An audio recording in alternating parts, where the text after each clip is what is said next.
Hi, I'm Phil Cooke, and you may not know that coming up in November, this is a very timely podcast episode, is the Beyond a Billion celebration for the YouVersion Bible app. Now, that means they've experienced 1 billion downloads. And the event is going to be in Oklahoma City at the Paycom Center, November 17th, 6:30 p.m. You need to be there. If you live anywhere close, heck, it's worth flying in. I'm going to fly in for it. I think it's just an incredibly important time, and I just would encourage you to go check it out. It's going to be a huge celebration in the Paycom Center. This is where, the NBA team plays down there. And so I just think Beyond a Billion is an unbelievable celebration of the success of the YouVersion Bible app. And today I've got Bobby Gruenewald on the program to talk about what's led up to this, what's going into it, what we need to know about it. It's going to be a great time together. So let's go right to Bobby's interview.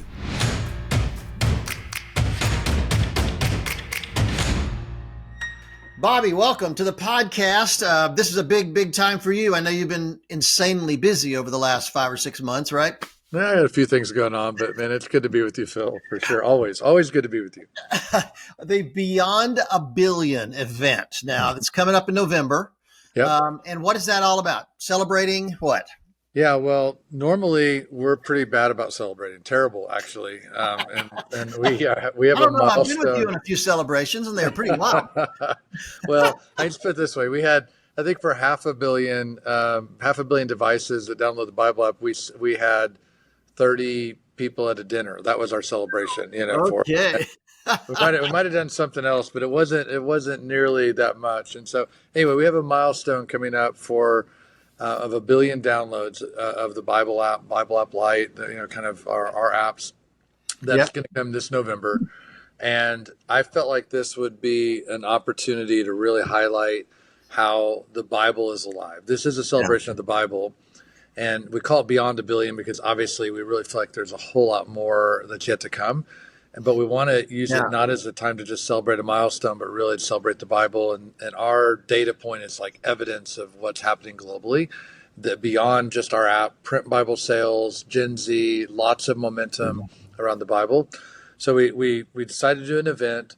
We also are lighting up Times Square, the Sphere in Las Vegas, just places we're talking to about being able to celebrate the Bible and put the Bible in these public spaces. In addition, we've got the month of the Bible, so Global Bible Month that we're doing in the month of November, challenging people to read the Bible for 30 days. We have other apps like Hallow and Glorify that are joining us in that. We've got various partners, congressional leaders are going to challenge everyone to read the Bible for 30 days. So just a lot going on in November, and all focused around the Bible, like just making sure the Bible is front and center, and hopefully encourages some people that maybe don't read the Bible or haven't even considered it to just say, man, there's all these people that are excited about it. This is maybe something I should try and do. And we're hoping the event kind of becomes a catalyst. But it's going to be an event in Oklahoma City, and it's going to be 13,000 plus people. Be a very big sort of celebration. I think we'll have it broadcast in the app and on television as well. And so we're going from 30 people to dinner to probably a little bit more this time. So this is not going to be at the ballroom of the Holiday Inn. This is going to be a big deal. So where is it? What's the arena? Yeah, it's actually at the Paycom Center, which is the NBA arena here in Oklahoma City. We did it in Oklahoma City because our team's here and our staff, and we felt like this is our home base. And so we've got so many special guests and people that are flying in from all over the world that are partners and friends that are coming to be a part of it. So it's going to be a fun time, and look forward to it. So timeline, when you got the idea at TSA, at the airport for the Bible app, what year, remind me what year that was? Yeah, that's 2008. So we're basically we'll be like almost 17 and a half years, a little under 17 and a half years from the point that the App Store launched and we had the app launch. And what's exciting is it's accelerated. Like this milestone was originally going to be in 2027, then 2026. Now it's November 2025. We're on pace. We believe, it'll take some work. We believe it's possible the second billion will come in 5 years. So 17 for the first billion, but only 5 for the second. So there's a lot of momentum, a lot of good things happening right now. There's obviously there's a lot of challenging things happening right now out in the world, but But in terms of the Bible's really shining right now, and really been a light kind of in a dark time. And your team has really grown, by the way. You mentioned your team. So how many were on the team when it launched versus how many are on the team now? So I don't know if we would say we had a team focused on the Bible when we launched. I had one person, Terry Storch, that was on our team, Yep. and it was part of Terry's job, not all of Terry's job, and part of my job was, just a couple part-time efforts, and we had a 19-year-old on our team who had a different job that we asked to kind of work on this. So it was just a very, it's an experiment, honestly, at the beginning. So that went from that till today. I think we've got 215 full-time people, maybe 30 open positions, and that's in the U.S. And then we now have some global hubs that are open with another 35 or 40 people in different parts of the world. And then we have about 3,000 volunteers. So it's grown a little bit. Now, speaking of global hubs, I think a lot of people don't know what's under the hood of the app. How many languages, how many translations? Give me a little glimpse of what's under there. Yeah, thanks for that. I think you're absolutely right. Most people that use the app don't realize that the exact same app is being opened by people that have their phones set to Arabic, and where all of the content is right to left. The content's all in Arabic. The app is all in Arabic. Wow. So the entire experience, and even tech support, is in Arabic, with Arabic volunteers that are answering questions about how to use the app. And so the Bible itself is in over 2,300 languages. And there's like 3,500 plus versions of the Bible that are available, all for free in the app. But when you open it in about 70 different languages, the 70 largest languages, the entire experience, the content, everything is in that language. And it's by design. Like, we want the app, when you open it, to feel like it's made for you. But we also want, when someone opens it in Brazil, for it to feel like it was made for them, in Brazil. So if you can imagine, everything we do has to go through the lens of all those languages. And it's definitely, there's a complexity to it that is not obvious when you maybe are looking at the app. But it's a big part of where our growth is globally. And we certainly grow in the U.S., but we've grown outside the U.S. in big ways. And you've got reading plans, Bible reading plans by the thousands on there, right?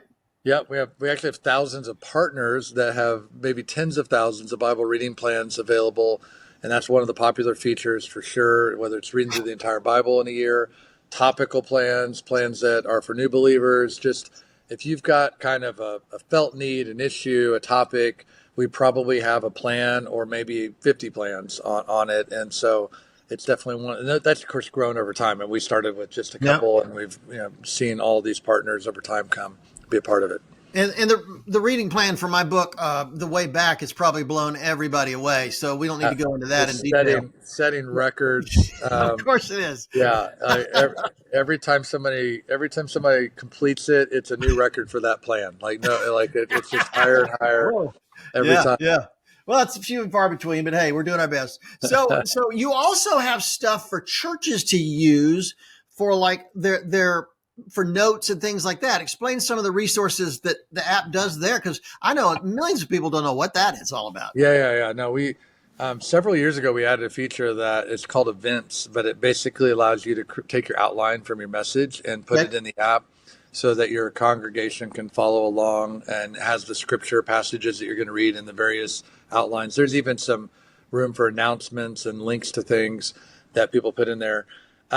That's one of the features there for churches, but there's a lot more. We have church pages now to where a church can go and set up basically a presence inside the Bible app.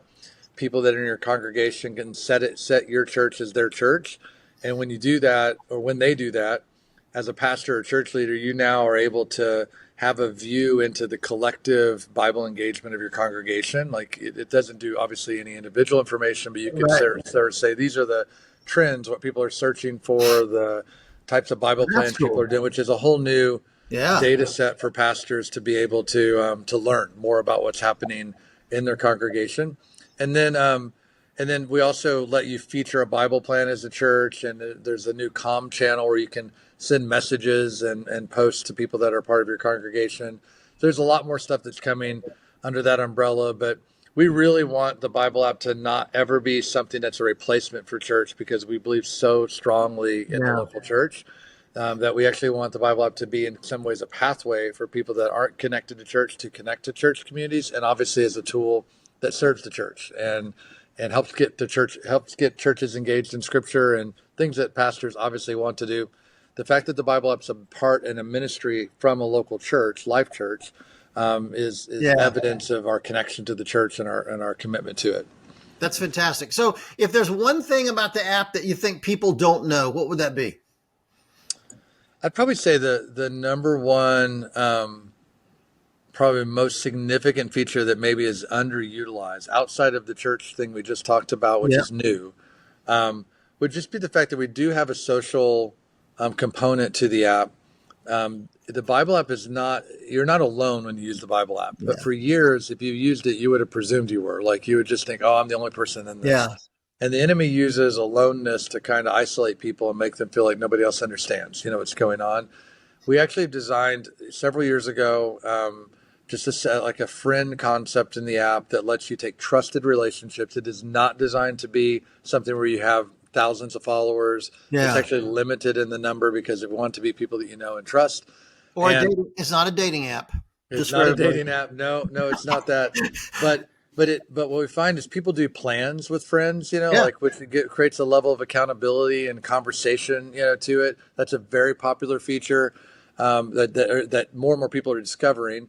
But it's like, I want to do this plan about marriage, but I want to do it with a small group, or I want to do it with a few couples, or I want to do it just with my wife, and the two of us be able to have conversations about it. And you can do the conversation obviously in person, but there's a way for you to have the conversation inside the app in case if you're traveling or if you did it in some other context. So I think there's obviously a lot of features that are coming. We're really focused around personalization for the future, meaning your app experience and my app experience will start to look different based on what we know about you and how we can better serve kind of what stage of life you're in, and in some of the maybe issues or things that you're the most interested in or the most concerned with or whatever it might be. And that might look different than me, right? So over time, we want to be able to do a better job of that. Nothing that you don't experience elsewhere, but just doing that again globally in all these languages and at the scale we're talking about, it's not like a small task. Right. That's really awesome. And, and oddly enough, one of the things I love about it is your ability to share scriptures on social media. I mean, you can just output them right there from the app straight to Instagram or whatever platform you prefer. And it's just great to be able to share. Very often I'll be reading along and see something that just really hits me out of the blue. And I want to share that, and boom, it's right there. You're able to do it. So, thank you for doing that. Yeah, that's actually a relatively popular feature. And, I think we'll see some days we'll see a couple million plus people share verses, on social media, which is not a small thing. And it's part of how the app spreads, actually, is people talk about it, people share from it. Some people presume that everybody has it. Everybody doesn't have it. I mean, even with 1 billion downloads, there's a whole big part of the world that doesn't. And so I think no one should take it for granted when you actually use the Bible app to share verses and all that. It's just another way that you can actually share the Bible with people, not just the verse, but actually help them get connected to God's word on a daily basis.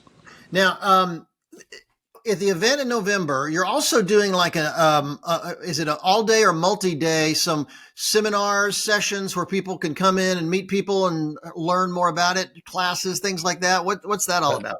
So sort of, we actually have some events for partners, people that partner with us in the app, that will have kind of a pre-event in the day. You can come teach a seminar for us. So maybe we'll have we'll add a seminar, the Phil Cooke Cooke introduction to the Bible blow people app. Away right there. Oh man! I think there'll be other kind of activities happening around it, but not any classes or seminars as much as it'll just be an opportunity for us to celebrate our partners and have more of a special time with them that happens earlier that day. It's going to be a bit different. Hold a second. Let me interrupt, because you say partners a lot. You're talking about Bible publishers. What kind of partners so we have thousands, literally several thousand partners that include everything from Bible publishers that give us the rights to their Bible text. So there's hundreds of them. And they, like I said, cover those 3,500 versions of the Bible that we have. Then we have content partners. So people like yourself Yep. that provide Bible plan content. We've got partners like the Bible Project that give us video content Yep. and plan content. So so we have basically plans and videos, and that's what we mean by partner. So That's right. YouVersion is powered by partners. Like we have very little content that we own. We're a distribution platform that represents so many parts of the church because it's actually so many parts of the church that give us the content that we That's actually right. distribute. So that's how it's set up. And the cool thing is your reading plans, your Bible translations, you span the gamut from Catholic, Baptist, Charismatic, Lutheran. I mean, everybody, it's got something for everybody on there. So Yeah, that's why it's so important to me. very intentionally want the whole church represented, and it's been probably I think it's probably the most amazing part of the story. Honestly, the numbers are big, but the bigger part of the story I think is the unity that you see, because I mean, there's a lot of Yeah, parts of the church that are pretty divided, and true. being able to have the Bible be a thing that unites people and that says, we might disagree theologically on this or that, but we agree that the Bible actually is important and that people should be engaged with it, connect with it. And so, yeah, that's, I think, a beautiful picture of it, is that we do have people that are from various denominations and groups, and sometimes ones that maybe don't get along in other contexts, but the Bible actually becomes the unifying Yeah. thing. Yeah, that's what it's all about. That's what it's all about. So I'll put the links to the event and the dates and all that stuff in the Right. show notes. But anything else I need to know that before we go here? I just think that, Well, wait a minute. You have some big name people coming too, by the way, right? To yeah, the event. unfortunately, there's several that we can't announce because they're doing various concerts and events right before that, and we have to wait. Oh, But we do have like Phil Wickham, CeCe Winans. There's several going to be lots of musical guests. Matt Redman, a whole host. I don't have the list in front of me, but there's like a long list of people that are going to be a part of it. We'll have some special speakers: Caine, Graig Groeschel, of course, and then there'll just be a lot of video testimonies, just things that kind of really help celebrate the Bible. It's going to be fun. I'm trying to not be too vague, but there's also a few surprises, that we'll have. Yeah, that'll be fun. So people, there's still as of right now. I don't know when this podcast goes out, but as of right now, there's still the ability to get some tickets out through Ticketmaster for the event. We've tried to keep the price very low because it's actually not about the ticket price. We just want people to come and be a part of it, and then if they can't come in person, then it will be broadcast in the app. It will be broadcast on TV as well. So this just gives them, there should be an opportunity to experience it, whether or not you're able to be there in person or not, which we encourage everybody to be a part. That's great. That's great. Well, thank you very much for coming on. I'm a real Bible guy, and I'm really big on this, and I think it's going to be a huge event, and we'll certainly be there, and it'll be really fun. So I'm looking forward to it. Thanks for coming on and giving us the update. Thank you for the opportunity. I'm looking forward to seeing you in November, Phil. Well, I'm very grateful that Bobby would come. Let me just remind you, it's in the show notes, but the Beyond a Billion event is November 17 in the Paycom Center in Oklahoma City. It's where the NBA team plays. You're going to want to be there. And I think it's such a big deal. I would encourage you to fly in. Like I said before, I'm flying in. I'm going to be there. My wife, Kathleen, will be there. You really need to go. You can just Google Beyond a Billion, YouVersion, and it'll come up. It's just really a big celebration, 6:30 p.m. on the 17th of November. So I'd encourage you to check it out. Be there because it will be fantastic. And I'm very grateful that Bobby would come over. I know they're going, I've spent, my wife, Kathleen, and I have spent some time recently with Bobby and Melissa, his wife, and they're going nuts, prepping for this thing and getting ready. So for him to take this time out to talk has been just fantastic. So I'm really grateful for that. So I'd encourage you, be there. It's going to be amazing.